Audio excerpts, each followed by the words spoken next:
Olá e seja muito bem-vindo ao Doxa e Episteme. Estamos de volta com mais um episódio do bloco Mundo das Ideias. E o tema de hoje é Justiça por meio da ignorância. John Rawls.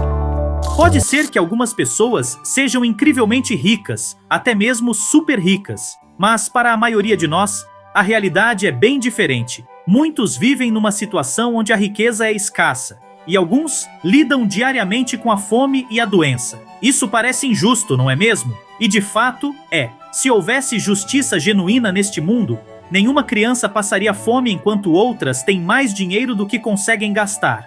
Todos teriam acesso a tratamentos médicos de qualidade e não haveria diferenças entre os pobres na África, nos Estados Unidos ou na Grã-Bretanha. Os mais abastados não seriam milhares de vezes mais ricos do que aqueles que nasceram com menos oportunidades sem qualquer culpa própria.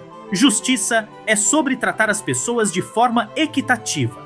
Ao nosso redor, vemos vidas repletas de bênçãos, enquanto outras têm poucas escolhas, sem culpa própria, sobre como sobreviver. Elas não podem escolher o trabalho que desejam ou mesmo a cidade onde querem morar. Alguns simplesmente resignam-se a dizer: a vida não é justa e seguem em frente.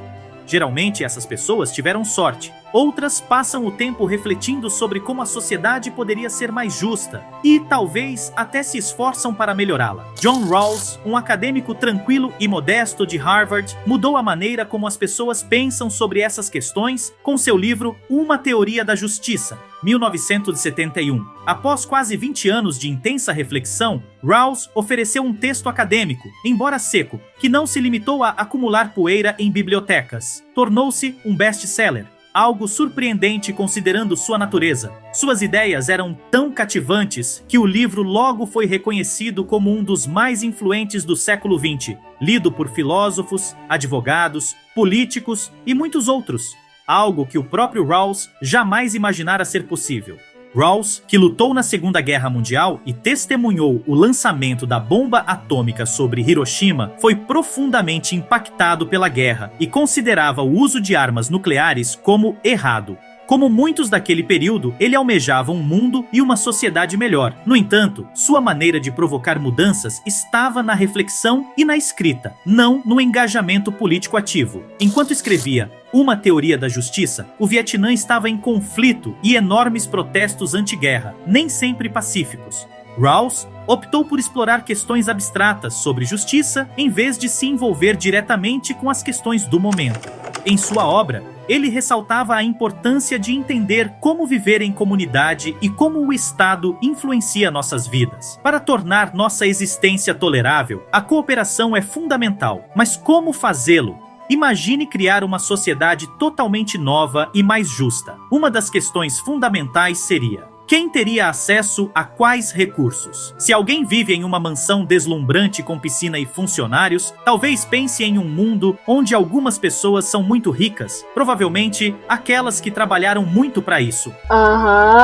Sei. Por outro lado, se alguém está vivendo na pobreza, talvez imagine uma sociedade onde ninguém pode acumular grandes riquezas, um lugar onde todos têm direitos iguais aos recursos disponíveis, com os meios acessíveis, sem uso de aviões privados, mas com mais chances para aqueles menos favorecidos. É comum que, ao descrever um mundo melhor, as pessoas pensem em sua própria situação, mesmo que não estejam conscientes disso. Esses preconceitos têm um grande impacto no pensamento político.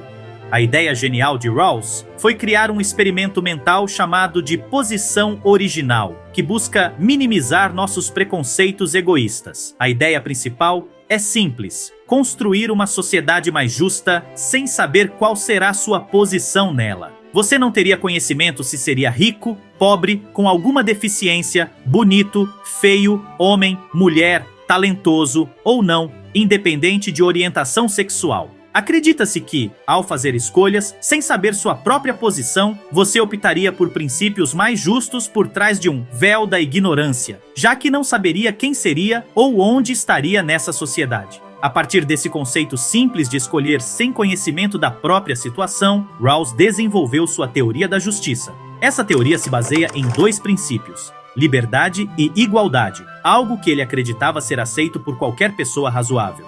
O primeiro princípio tratava da liberdade. Segundo Rawls, todos deveriam ter acesso a certas liberdades fundamentais que não poderiam ser negadas, como liberdade de crença, direito ao voto e ampla liberdade de expressão, mesmo que restringir algumas dessas liberdades pudesse melhorar a vida da maioria. Rawls considerava essencial protegê-las acima de tudo. Assim como os bons liberais, ele valorizava enormemente essas liberdades básicas, que deveriam ser direitos inalienáveis de todos, algo que ninguém poderia tomar de outra pessoa. O segundo princípio de Rawls, conhecido como o princípio da diferença, aborda a igualdade na sociedade. Ele defende que a organização social deve proporcionar oportunidades e recursos mais equitativos para os menos favorecidos.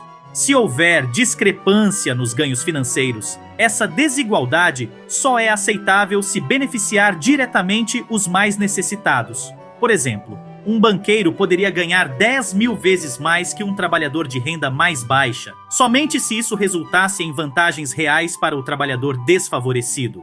Rawls acreditava que, se estivesse no governo, os altos bônus só seriam permitidos se, consequentemente, os menos favorecidos recebessem mais dinheiro. Ele acreditava que esse seria o tipo de mundo escolhido por pessoas racionais, se elas não soubessem se seriam ricas ou pobres. Antes de Rawls, muitos pensadores e líderes defendiam um cenário que priorizasse a maximização da riqueza média. Isso implicava que alguns seriam muito ricos, outros moderadamente ricos e apenas alguns seriam muito pobres. No entanto, para Rawls, essa situação seria pior do que uma em que não existissem super ricos, mas sim onde todos tivessem uma distribuição mais equitativa, mesmo que isso significasse uma média de riqueza menor.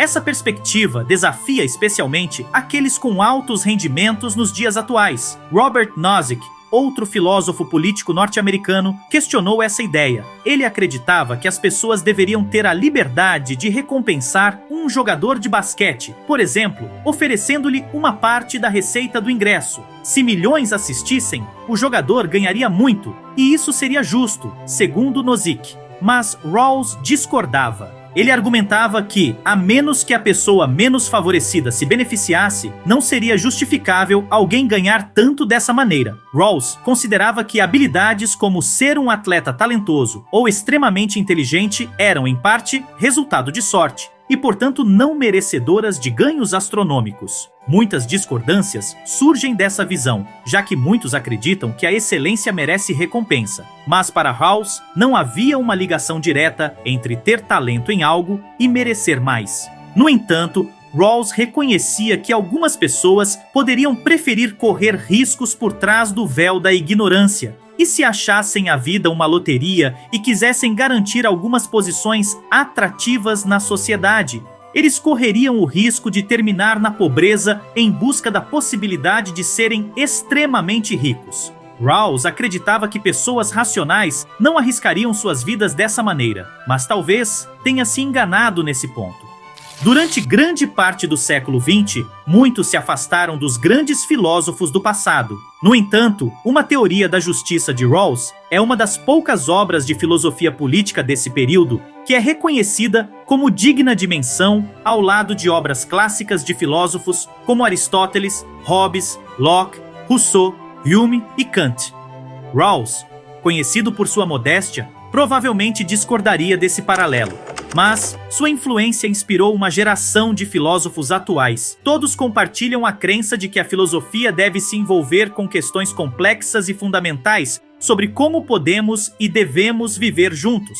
Diferentemente de alguns filósofos anteriores, essa nova geração não teme buscar respostas a essas questões e defender a mudança social. Eles acreditam que a filosofia não deve apenas discutir como vivemos, mas também influenciar nossa maneira de viver.